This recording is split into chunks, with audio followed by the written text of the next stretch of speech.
Hey guys, I'm walking outside and to enjoy the nice cool weather. We had rain come through. The boys are in there raising Cain, playing their video games. Um, let's talk about cooking off of a wood, off of fire, basically. Now I know I'm gonna have a lot of guys say, "Well, I got propane or I got bags of charcoal." That propane and that charcoal are going to run out. What is it? I think here, you see these places where you can get propane, those little propane tanks for what, $25 exchange, or you buy it outright for $50. And say you buy four or five of them, that's what, 200, $250. You can take that money and go buy you a chainsaw and a maul and go and get wood and chop you up a couple of cords of wood, and that wood is going to outlast that charcoal and that propane. What happens in a SHTF situation? Say the economy collapse and you don't have no ways of getting propane, or they people who has propane takes a tank of propane, small tank of propane, from $50 up to $300. Are you going to be able to afford that? Um, Say an EMP happens. How are you going to get propane? Propane and charcoal is not a guarantee. Wood is a guarantee. Wood is going to keep you warm. It's going to keep you warm. Wood is also going to help feed you by cooking your food. It's going to boil your water. It's going to boil your water to drink. It's going to boil your water to cook with. It's going to boil your water to wash your clothes with. It's going to boil your water for you to wash your butt with. So, wood, and there's plenty of wood. Unless you live in the middle of a desert, then you might have a problem not having wood. But or out in the plains where there's no, it's just all grassland. Then you start looking for dried up cow patties or buffalo chips, you know, to burn, because that's what the frontiers people done. They burnt that stuff. But you want to learn cooking on a wood fire. It takes a lot of practice. I mean, it takes a lot of practice. You're not going to be cooking hamburgers and hot dogs. You're going to be cooking meals that you're either out trapping, hunting, or fishing, or the meals you have set back.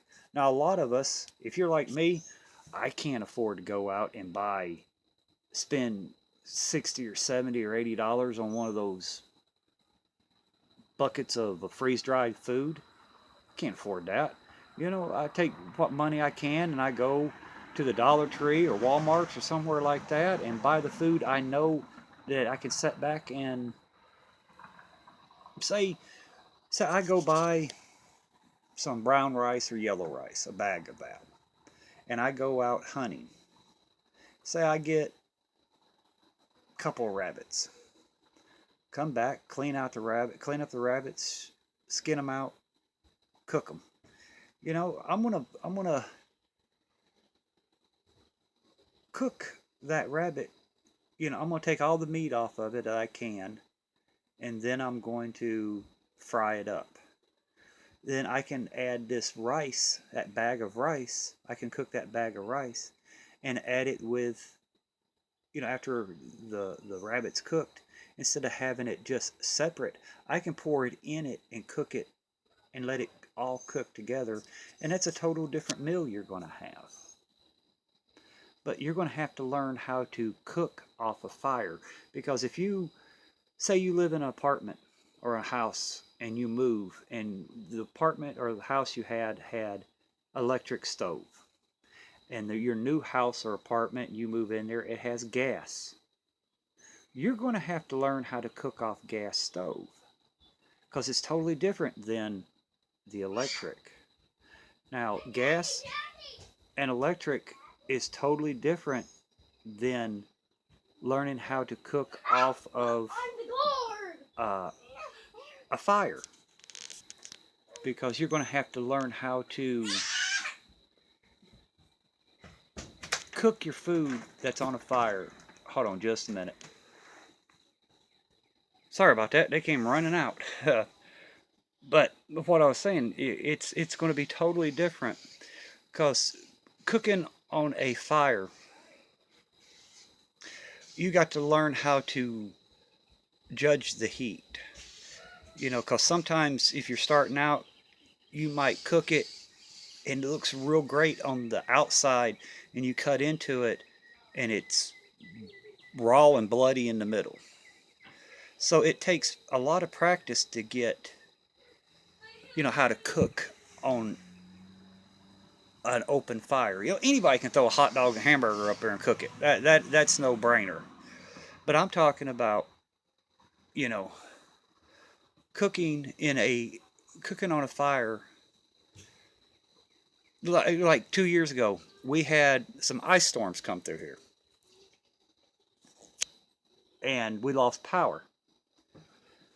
I have a wood burning stove. We kept warm on that.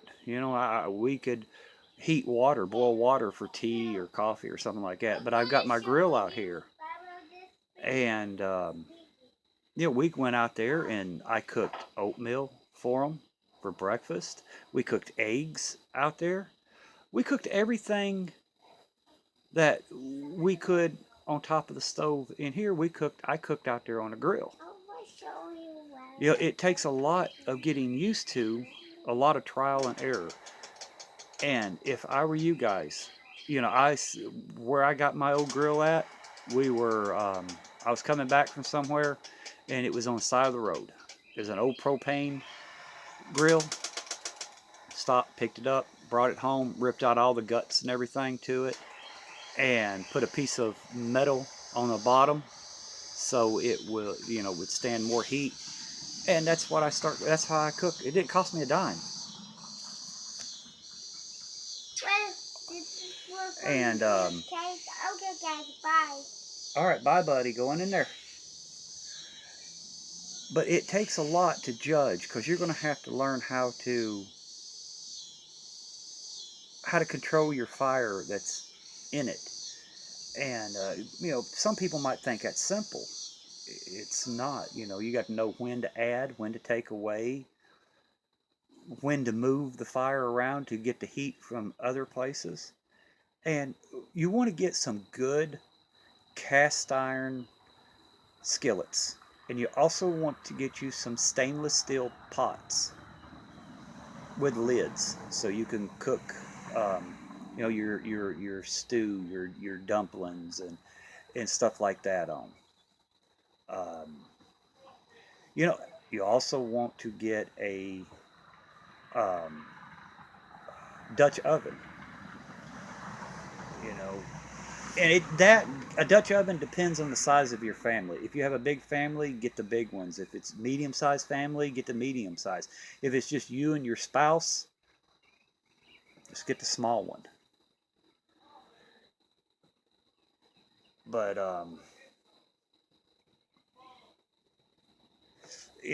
you really need to practice on cooking off of wood. I mean, you could, if you don't have a grill, you can put a circle of rocks and okay, go in there, buddy. I'm making a video. Outside. No, it's dark. Go inside. Go on. Hold on. Sorry about that again.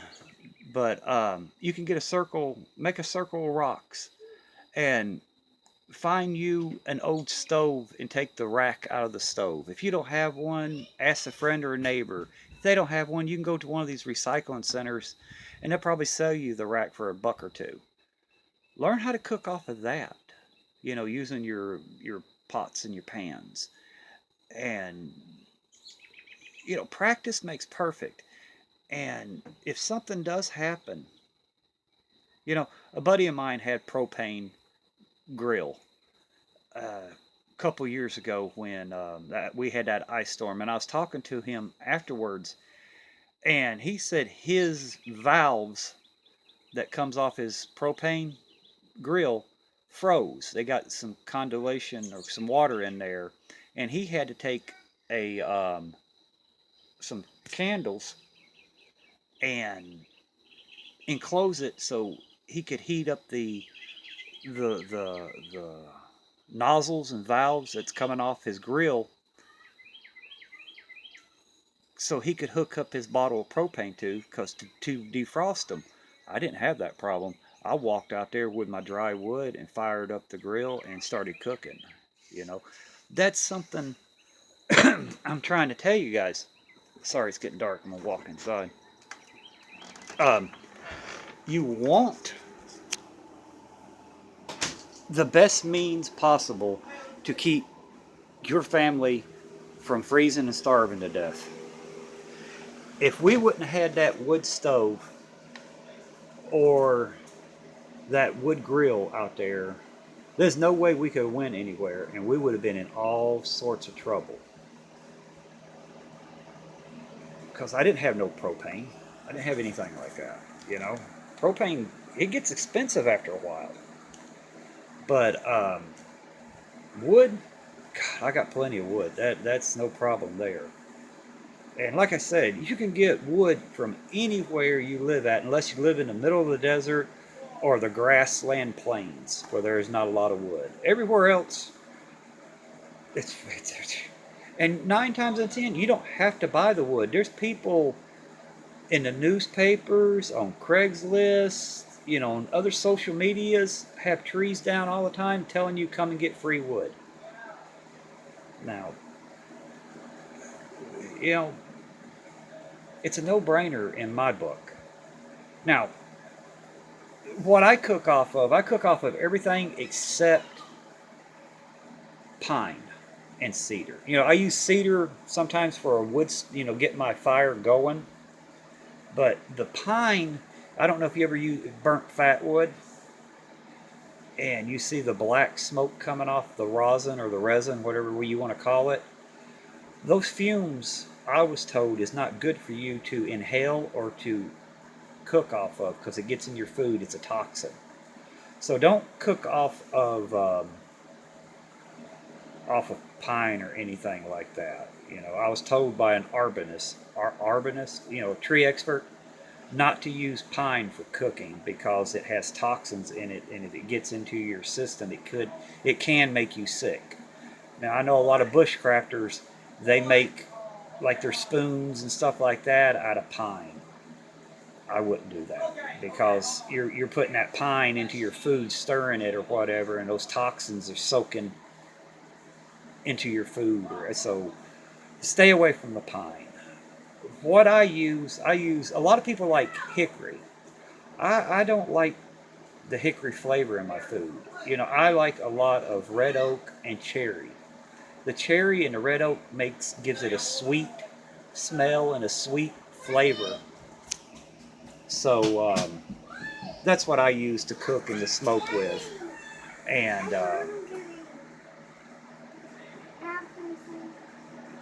go that way for a minute, buddy. So that's what I use. But learn the trees in your area. Learn the wood. I know Texas has a lot of mesquite wood down there, and that's real good to cook and smoke with. I've had some of that before. A buddy of mine gave me some, and that's some real good wood to smoke with. But get out and just practice. Start with your hamburgers and your hot dogs, and go up to chicken legs, and then chicken breast. Cook it, and if you want to, use your thermometer. Your food thermometer to see what it looks like on the inside and the outside as you're cooking it. That way, you can determine the heat of your wood, how much wood you need, how much less wood you need.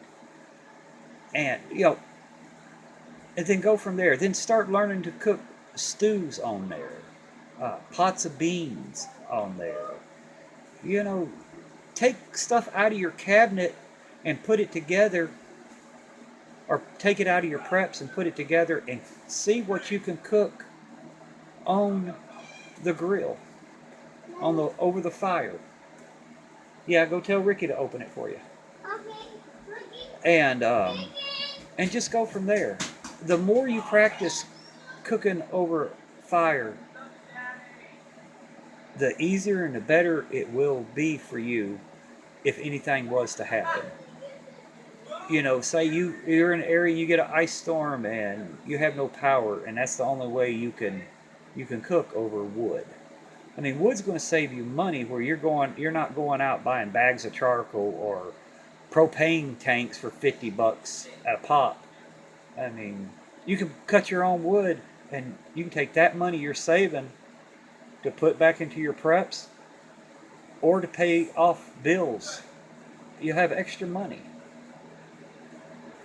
This is my opinion. I'm just trying to help you guys out, save some money, learn a new skill. Um, I'm not telling you to do what I do, but I'm just trying to give you a heads up. It might be easier for you in the long run, especially on the wallet. You know, but I'm no expert. I'm no cooking expert. I'm no tree expert. Anything like that. But I'm just kind of passing an ideal to you guys that that'll help you out. You can learn a skill and save you some money. But anyway, guys, I'm gonna get off here. These boys are ramped up tonight. Um, Leave a comment below, and everybody, be safe. Keep preparing, and I'll see you on the next one. Bye for now.